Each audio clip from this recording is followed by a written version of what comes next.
OTT ప్లాట్ఫామ్స్లో ప్రసారమయ్యే సినిమాలు, web సిరీస్లను censor చేయాలని ఎప్పటి నుండో డిమాండ్ వినిపిస్తుంది.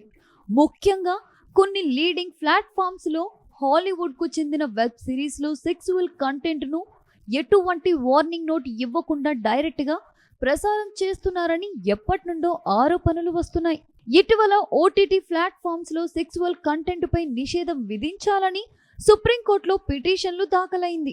ఎలాంటి చెకింగ్ లేకుండా ఓటీటీలో సెక్సువల్ కంటెంట్ ప్రసారం చేస్తున్నారని, చిన్నపిల్లలు, యువత అడల్ట్ కంటెంట్కు ఎడిక్ట్ అవుతున్నారని, వారు పక్కదోవ పట్టే అవకాశం ఉందని, తద్వారా నేరాల రేటు పెరుగుతుందని పిటిషన్లో పేర్కొన్నారు.